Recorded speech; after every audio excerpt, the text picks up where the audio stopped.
E aí, pessoal, na aula de hoje a gente vai falar sobre a Guerra Fria, que é o episódio que acontece imediatamente aí após o fim da Segunda Guerra Mundial, em que o domínio, né, das nações aí do planeta está aí em disputa entre as duas grandes superpotências mundiais, que são a União Soviética e os Estados Unidos.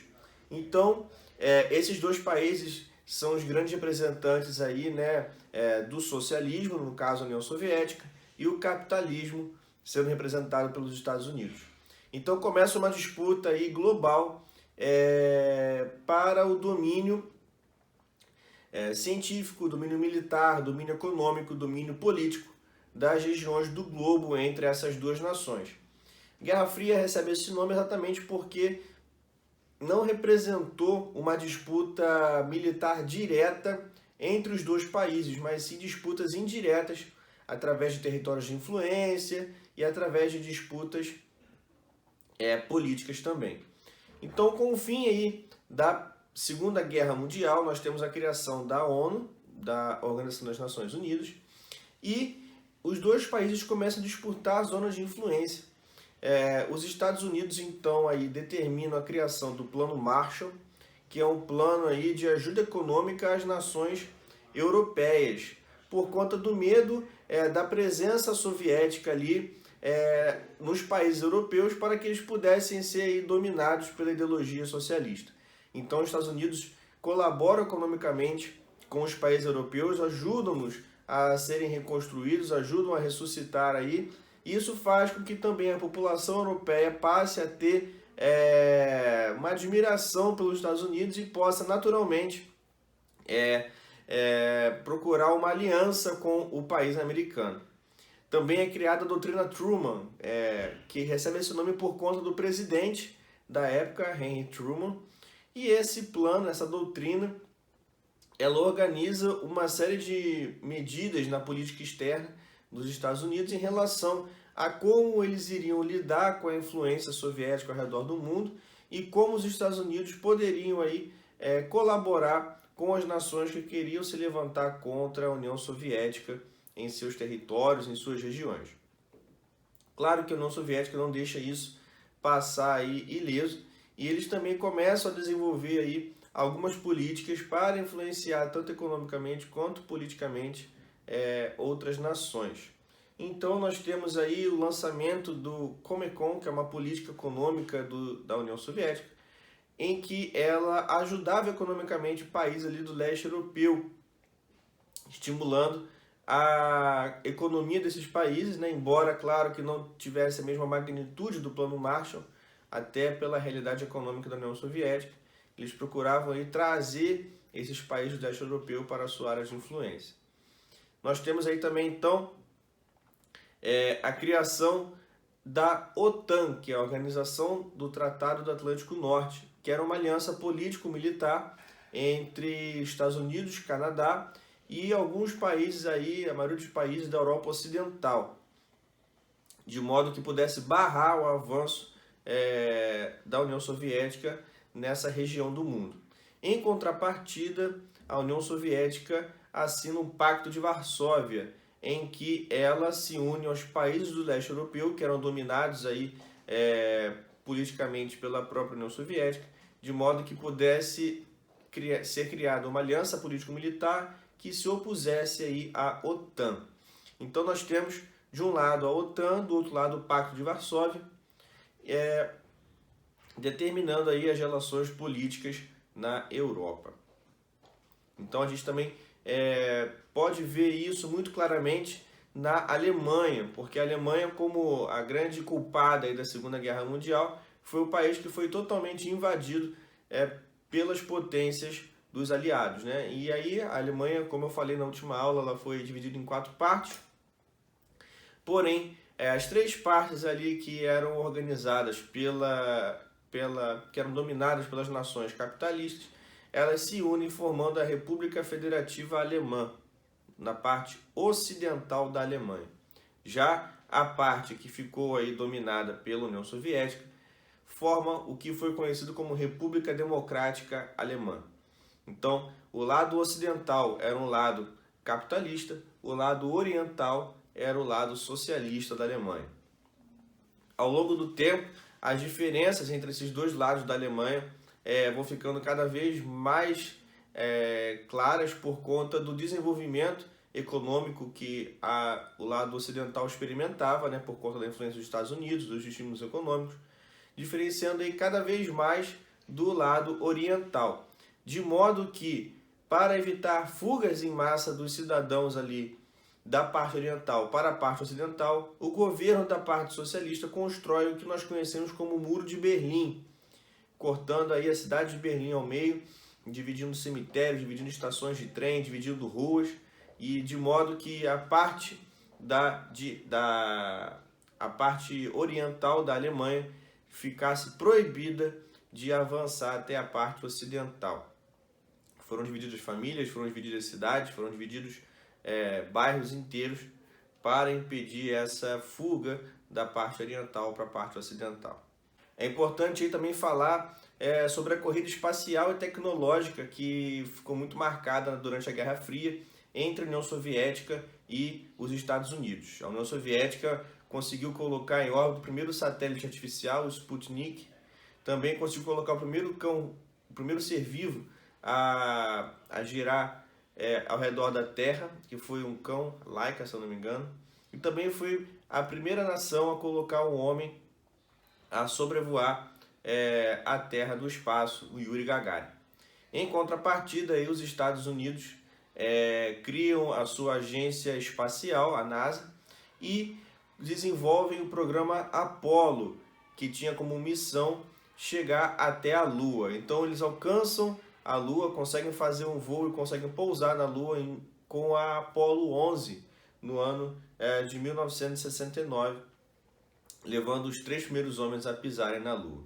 Também ficou muito marcada durante a Guerra Fria os serviços de espionagem que eram liderados pela CIA do lado dos Estados Unidos e a KGB no lado da União Soviética, em que eles influenciavam aí nações ao redor do mundo, espionavam os países, faziam serviços de contra-espionagem, influenciavam notícias, procuravam também estimular propagandas contra as nações inimigas. Também tinha toda a questão do cinema, né, com o Agente 007, por exemplo.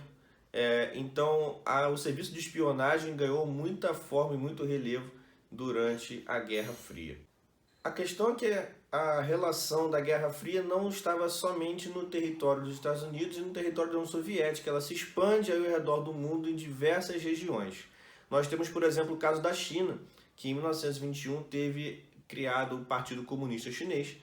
Porém, em 1949, com o fim da Segunda Guerra Mundial, uma série de disputas de guerras civis aconteciam aí dentro do território da China, que foram aí suspensas só durante a época da Segunda Guerra, por conta da invasão japonesa ao território chinês. Mas com o fim da Segunda Guerra, os comunistas conseguem dominar a China em 1949 e colocam seu grande líder Mao Tse-tung na cadeira mais alta do país. Então eles dão início aí a uma grande renovação da China aos moldes socialistas. Então o governo de Mao Tse-tung lança o grande salto para frente, que era o nome do plano que ele dava aí, que iria levar o país a uma grande industrialização, a um grande avanço tecnológico, a se tornar uma grande potência.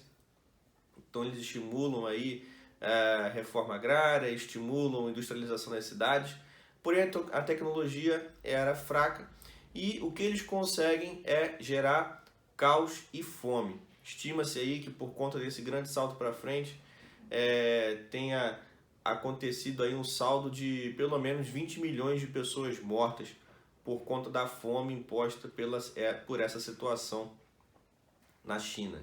Também acontece na China a grande revolução cultural, imposta também por Mao Tse-tung, de modo que eles iriam derrubar todos os pilares tradicionais chineses, todos os pilares da cultura tradicional chinesa, e eles iriam renovar a cultura chinesa aí aos moldes do Partido Comunista Chinês, de modo que as tradições chinesas fossem colocadas de lado, as religiões tradicionais fossem colocadas de lado, e começou a surgir um grande culto à imagem do líder principalmente na população mais jovem. Então a gente começa a ver aí uma influência na China, principalmente, da cultura socialista, por conta também do domínio do Partido Comunista Chinês em seu território. Estima-se aí, portanto, na conta de Mao Tse-tung, no fim disso tudo, cerca de 75 milhões de pessoas mortas na China por conta da Revolução Cultural e do grande salto para frente nessa empreitada rumo à socialização do país. Aconteceu também aí a partilha da Coreia com o fim da Guerra Mundial, de modo que a parte do norte ali ficaria dominada, né, sob a tutela da União Soviética, e a parte do sul sob a tutela dos Estados Unidos, do lado capitalista.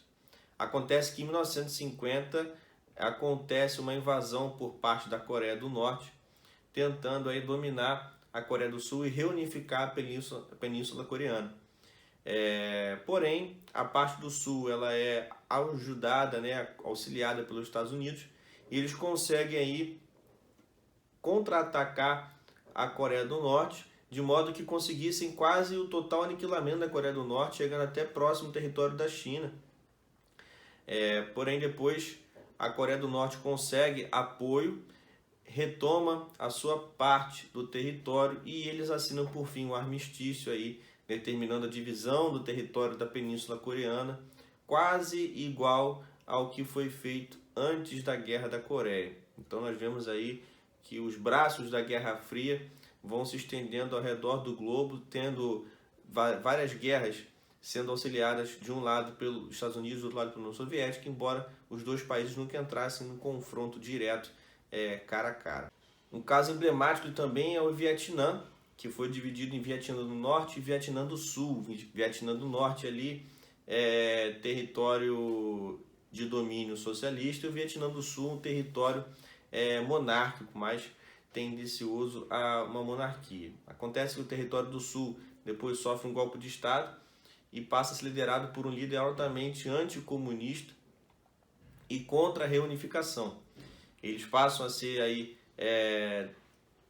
apoiados pelos Estados Unidos e eles começam a sofrer um certo ataque da organização comunista que existia em seu território, conhecida como Frente de Libertação Nacional, que tinha como braço armado os Vietcongs, que era uma espécie de guerrilha, uma organização de guerrilha, que era o braço armado dessa frente. Então começa a acontecer uma batalha, uma guerra entre essas forças, em que o governo do Vietnã do Sul era apoiado pelos Estados Unidos, até que os Estados Unidos, de pouco em pouco, começam a entrar na guerra, de modo que estejam totalmente inseridos nela com o passar de alguns anos. Ao longo do tempo, a gente tem o desenrolar dessa guerra, e os Estados Unidos não conseguem alcançar a vitória contra o Vietnã do Norte, que também era apoiado aí pela União Soviética e pela China, até que finalmente é assinado o Acordo de Paris, em que os Estados Unidos saem dessa disputa, dessa guerra, e depois de algum tempo o Vietnã é reunificado sob a bandeira do Vietnã do Norte e torna-se uma república socialista. Essa batalha do Vietnã foi uma batalha foi motivo de muito transtorno dentro do próprio território dos Estados Unidos por conta da posição da população, que era contra a permanência dos Estados Unidos nessa batalha, e gerou muitos atritos dentro da população americana. Mas talvez o grande palco aí das batalhas da Guerra Fria, né, o mais conhecido talvez seja Cuba. Cuba na década ali, até a década de 50, era um grande aliado dos Estados Unidos. Em 1952, quem toma o governo do país a partir de um golpe militar é Fulgêncio Batista. Porém, em 1953, Fidel Castro, junto de outros revolucionários, tenta tomar o poder no país, mas é reprimido pelo governo de Fulgêncio Batista e é preso e depois exilado no México. No México, ele conhece Che Guevara, um médico argentino, e lá eles começam a montar um plano para retornar a Cuba e derrubar o governo de Fulgêncio Batista.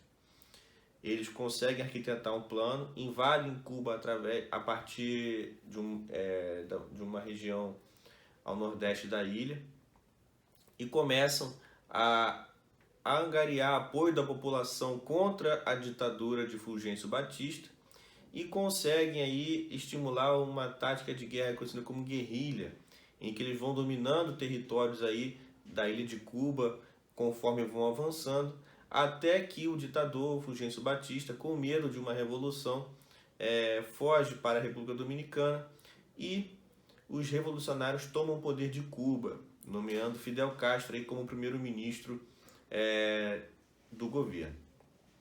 Então, ao longo do tempo, eles começam a se tornarem mal vistos pelos Estados Unidos e vão se aproximando da União Soviética, até que fazem acordos aí com a União Soviética, passam a se tornar um país socialista e participam do bloco soviético.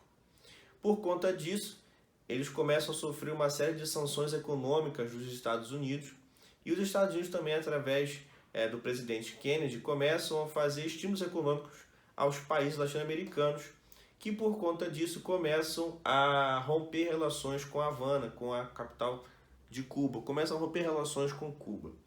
Os Estados Unidos também expulsam Cuba da Organização dos Estados Americanos, da OEA, e o país passa a se tornar aí cada vez mais isolado das nações americanas. Nós temos então uma situação bastante grave, que foi conhecida como a crise dos mísseis, em que os Estados Unidos descobriram que a União Soviética havia instalado mísseis nucleares no território de Cuba, em retaliação à instalação de mísseis nucleares dos Estados Unidos na Turquia. Essa situação cria um embargo naval dos Estados Unidos, começa a gerar uma tensa crise político-militar na região, até que ela é solucionada com um acordo entre os países, de modo que os Estados Unidos retiram os seus mísseis nucleares da Turquia e a União Soviética retira seus mísseis nucleares do território de Cuba, com a promessa de que os Estados Unidos não iriam mais invadir o território da ilha cubana. Então essa situação foi uma situação muito conflitante, até por conta da proximidade do território de Cuba com o território dos Estados Unidos. Então, muito próximo ali da Flórida, ali no território dos Estados Unidos, a ilha de Cuba, gerando aí uma larga tensão, um conflito, aí, uma tensão mundial na situação da Guerra Fria. E nós também temos uma situação que vem se estendendo há muito tempo, que é a questão do conflito entre palestinos e judeus. Até na 1918, a região da Palestina era de domínio turco-otomano, porém, com o fim da Primeira Guerra Mundial, ela passa a ser de domínio da Grã-Bretanha. A Grã-Bretanha controla ali, aquelas crises entre os povos árabes e judeus no território da Palestina, até que, com o fim da Segunda Guerra Mundial, ela passa esse problema para as mãos da ONU, em que a ONU pega e reparte o território da Palestina entre árabes e judeus. Os árabes recebem a maior parte do território, os judeus, que eram minoria, recebem uma pequena parte do território, porém, os árabes não reconhecem, não aceitam esse tratado porque eles não queriam que os judeus tivessem direito algum às terras na região. Os judeus ignoram essa posição da Palestina e declaram unilateralmente a fundação do Estado de Israel, apoiados pela ONU. Por conta disso, os países da Liga Árabe declaram guerra a Israel ali entre os anos de 1948 e 1949, porém, Israel, com o apoio dos Estados Unidos, consegue dominar mais ou menos 70% do território dos palestinos. Então, Israel, que era um país minúsculo, consegue dominar aí boa parte do território dos palestinos que tinham declarado guerra contra eles, e assim permanecem por um bom tempo dominando esses territórios. Em 1964 é criada a Organização para a Libertação da Palestina, e as tensões aumentam até que a Síria passa a apoiar essa organização. Em 1967, Israel, sentindo-se pressionada por conta da presença dos países árabes que já organizavam aí uma iniciativa militar contra o Estado de Israel, Israel passa a atacar os países que estão ao redor dele, e nós temos aí a Guerra dos 6 Dias, como foi conhecida, em que Israel disputa uma batalha muito intensa contra uma organização de 9 países árabes. Mas quem sai vitoriosa no final é o Estado de Israel contra esses inimigos todos em comum. Essa questão da Palestina ganha relevância em 1973, quando a Organização dos Países Exportadores de Petróleo nega a venda, a exportação de petróleo a todos os países que fossem aliados de Israel. E isso atinge diretamente os Estados Unidos. Por que eles fazem isso? Porque eles são membros, todos os países que são membros dessa organização são países árabes da região da Palestina. E eles usam eles usam o petróleo como arma de guerra contra o Estado de Israel.